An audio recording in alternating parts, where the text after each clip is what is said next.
Human mechanic never thought he would save an albino leopard with A. Beginning. Jared Cole had never expected much out of life. He was a mechanic, not one of those shiny starship captains who leapt across galaxies. His world was grease-stained coveralls, busted engine coils, and long nights hunched over half-dead transport haulers in the scrapyards of Epsilon 9. Machines break. I can fix them. That's it, he often muttered, almost as if reminding himself not to dream of anything bigger. Epsilon 9 wasn't glamorous. It was a fringe colony, forgotten by the galactic core. What it did were broken-down freighters, rogue miners, smugglers, and the occasional soldier who wanted their ships patched up fast and quiet. Jared was good at keeping his mouth shut, which was why he got work. But his life changed one midnight, under a rain of industrial sparks. He was welding an ion thruster coil when he heard it, an animal sound sharp, pained, desperate. He froze. No one kept animals here. Epsilon 9 was too harsh for livestock, too polluted for wildlife. The sound came again, a rasping growl. Against his better judgment, Jared set down his welder, grabbed his flashlight, and followed it into the scrapyard's farthest pit. That's when he saw her. A leopard. No, something far stranger. Her body was sleek like a Terran leopard, but larger, muscled with an alien grace. Her fur shimmered pale white, almost glowing against the rust and shadows, and faint silver stripes shimmered when the light hit her. Most shocking of all, her eyes. They were violet, alive with intelligence, and she was bleeding badly. A thick shard of starship hull metal had impaled her flank. Each time she breathed, blood darkened her albino coat. Jared's first instinct was to back away. A creature like this could kill a man with one swipe. But then her gaze locked on his. Not wild, not feral, pleading. Something inside him cracked. Well, hell, he muttered. Guess tonight I'm fixing more than just engines. He dropped his flashlight and ran back for his tools. Middle. Jared had patched up engines 1,000 times. Patching up a living, breathing alien leopard was something else entirely. He worked quickly, pulling clean rags, sealant spray, and a plasma cutter for the shard. She growled low when he approached, lips curling back. Easy, Jared whispered, voice steady, the same way he soothed jittery engines. I'm not here to hurt you. Just fix what's broken. The shard was buried deep. Jared braced one hand against her shoulder and carefully sliced the metal loose. She roared, claws slashing inches from his chest. But she didn't kill him. Blood spurted hot. Jared clamped it with sealant gel, wrapping strips of polymer bandage. His hands worked like they did on ships, methodical, sure, precise. By the end of it, he was drenched in sweat, shaking, but the bleeding slowed. The albino leopard lay panting, but alive. For a moment, silence hung between them. Jared met her glowing violet eyes again. You'll make it, he murmured. Tough girl like you? You'll pull through. He expected her to leave. Instead, she staggered to her feet, sniffed his grease-stained arm, and, shockingly, pressed her head against his chest. Jared swallowed hard. Guess I've got a new customer. The days that followed were surreal. The leopard stayed near his scrapyard, hidden among rusted hulks. Jared brought her water, food packs, even scraps of synth meat for miners. Slowly, her wound closed. He started calling her Sarah, after a consolation his father once showed him. But strange things began to happen. One night, he caught her staring at the stars, almost as if remembering. Another night, she brushed her paw against a broken comms console, and it flickered to life. Jared stared. The console had been dead for years. That's not normal cat behavior, he muttered. Then came the revelation. A sleek black shuttle descended on Epsilon 9, silent and fast. Out stepped armored soldiers, not human, but tall, feline humanoid beings, furred and regal, with golden eyes that burned like suns. Jared barely had time to hide before they spread out, scanning the scrapyard. Their leader hissed in their alien tongue. Jared caught enough from his translator band to understand. Find the albino heir. The queen's daughter must not survive. Jared's stomach dropped. He looked at Sarah, not just a leopard, a princess, an alien royal hunted by her own kind.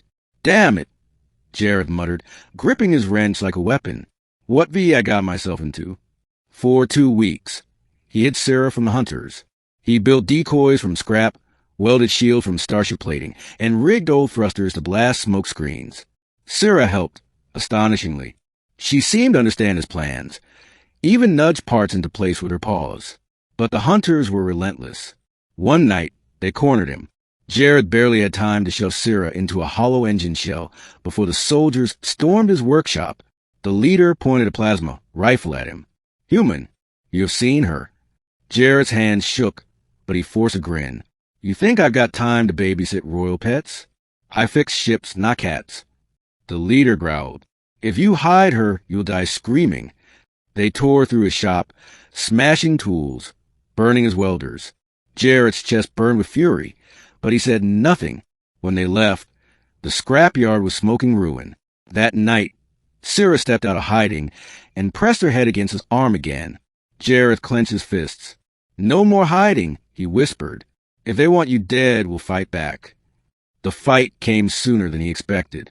A week later, the hunters returned in force. Dozens of them with armored transports. Jareth knew his scrapyard wouldn't hold, but he also knew ships better than anyone on Epsilon 9. He had one trick left. In the deepest pit of the yard lay the wreck of a dreadnought engine, half dead, unstable, but still powerful.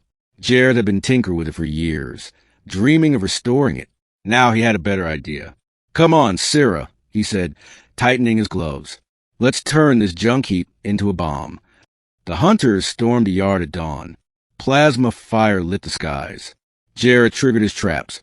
Explosive fuel barrels, collapsing cranes, magnetic fields that tore rifles from alien claws. But it wasn't enough. They pushed closer. Jareth sprinted to the dreadnought engine, Syrah bounding it aside. He ripped open panels, rerouting energy flows, overloading the plasma core. The hunters realized too late. The engine roared to life, unstable, shaking the ground. Jareth turned to Syrah. "We got one shot. You trust me?" She stared, then nodded, before leaping onto the engine's housing. Her violet eyes glowed bright as stars, and with a roar, she poured strange energy into the machine. Circuits lit that had been dead for decades. The overload became a controlled blast. A wave of energy rippled outward, knocking the hunters flat, frying their transports, sending their shuttle crashing into the horizon. When the dust cleared, the scrapyard was a ruin, but Jareth and Syrah still stood. Ending. After the battle, silence fell. Jareth sat on the wreckage, chest heaving, staring at the albino leopard beside him. "You're not just royalty, are you?" Syrah blinked slowly, then, before his eyes, her form shimmered. Fur receded, muscles shifted, and standing before him was a tall, elegant feline humanoid, white fur with violet eyes. Her armor was torn, her wounds still healing, but she stood proud. She spoke at last, her voice clear, accented but strong. "I am Syrah Len, daughter of Queen Melira of Icthari. You saved my life, human mechanic." Jareth's mouth went dry. "You can talk." She almost smiled. "I could always talk. But I needed to know if you would help me without command, without power." "You did." Jareth rubbed the back of his neck. "I just fix what's broken." Syrah tilted her head. "You fixed more than a wound. You gave me hope. My people hunt me because of prophecy, because my albinism marks me as heir chosen by the stars. They fear me." Jareth frowned. "And now I return," she said, "not to fight alone, but with allies who see truth beyond fear." Her violet gaze softened. "You, Jareth Cole, are the first." He shook his head, half laughing. "Me? I'm just a greased monkey in a junkyard." "You are more," she said simply. "And when the stars call, you'll come." Before he could argue, a new shuttle descended, sleek, silver, marked with royal insignia. Loyalists to Syrah had come. They bowed before her, hailing their hidden princess. Syrah turned back to Jareth. "You may stay here if you wish. Live your life of machines. Or," she extended her hand, "you may walk beside me, mechanic who saved an albino leopard with a wrench and courage." Jareth stared at her hand, at the stars burning overhead, at the ruins of his scrapyard, his old life. He took her hand.